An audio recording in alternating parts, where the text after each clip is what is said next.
Los Angeles City Firefighter III Henry Munoz, his distinguished life taken away way too soon at the age of 50. The cause? Cancer, non-Hodgkin's lymphoma, passing away in 2021, but his legacy lives on. Here at the Widows, Orphans, and Disabled Firefighters Fund, the charity is giving back. At a special ceremony with Henry's family looking on, his son Jacob receiving a $25,000 scholarship. He earned it.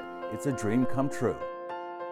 Yeah, it definitely means a lot to me. It allows me to sort of focus on absorbing as much information in my schooling as much as possible and sort of eliminate some of the financial burdens that come along with it, especially the master's program. So ultimately, I'm extremely grateful for it because it allows me to pursue the bigger dreams that I have in life without having some of the burdens attached to it.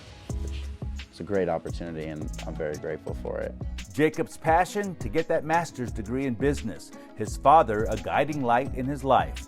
While Henry saved lives in his career, receiving a department commendation for heroism, honored for helping firefighter families in extraordinary ways, supporting the widows and orphans of fallen firefighters, plus those in the firefighter family who need help if they ever become disabled. My biggest inspiration in life is actually my father. Since he has passed, it's given me like a different level of desire to succeed and sort of take everything that he's taught me and given me in my entire life and just apply that to its fullest extent. And I think that when you take a look at how far he came in his life and the obstacles that he had to overcome, it could inspire anyone, but obviously it really does inspire me, considering the fact that he was willing to go to any extent to accomplish his dreams of becoming a firefighter. So he always had a little bit of a difficulty with sort of like schooling, reading, and that of the sort. And obviously to become a firefighter, there's tests you have to pass and things you have to study, which weren't easy for him whatsoever, but he was able to persevere through those obstacles and sort of overcome those challenges and obviously get the job. Henry always went above and beyond. He worked with the St. Baldrick's Foundation, shaving his head to raise money for children's cancer research. And he was one of our LA Marathon runners, raising money in support of LAFD families in need. He had always been a runner and enjoyed running. It's a chore for me, but he loved it. And it was a really good experience for him because his brother did it with him as well, and his youngest brother. He's always been, like with the marathon or like St. Baldrick's they did at one point. And he's always been somebody that, likes to give back to communities. I definitely think that was his, kind of great achievement because I think he had always wanted to do it, and, finishing it was a good thing for him. He had been training for a long time for that, for sure, and he actually ended up with a pretty good time as well, so he was super proud of that, and it was a cool experience to see him cross the finish line and see all the hard work that he had put in come to fruition. I think he loved helping people. He loved the camaraderie of being at the station, and I think he loved the challenge of it, the mechanics of it. I think, he never promoted, which he was happy not to do just because I think he valued his family time above everything. But I think he just really loved knowing the job well and just the friendships that he made and lifelong friendships that are still, intact today. It became our family, his family.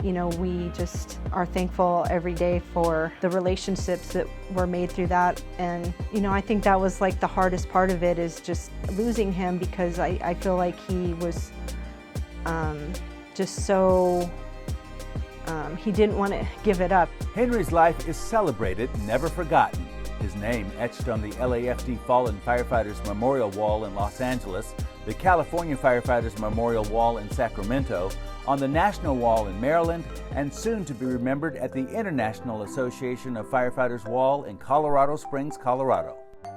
I mean, I'd like to think that he would be pretty proud of where I am right now in my life.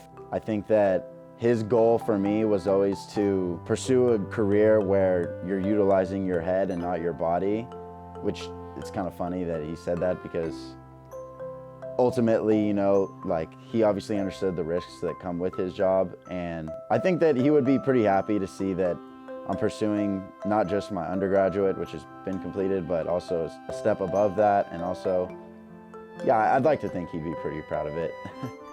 I think that this fire family is not something that you can just walk away from. It's so much bigger than just, you know, a job or an organization or, you know, whatever you would want to call it. And throughout our difficult times, you know, from 2018 and forward, the relief has been there for us, you know, has made us feel safe and secure where, you know, our security was kind of taken from us, and, you know, our main source of, you know, so many things in life, you know, is gone. But, you know, we, you know, feel better that we have the support, and not just financially, but emotionally, mentally, friends, you know, and it's just been a comfort to have people that are behind you no matter what.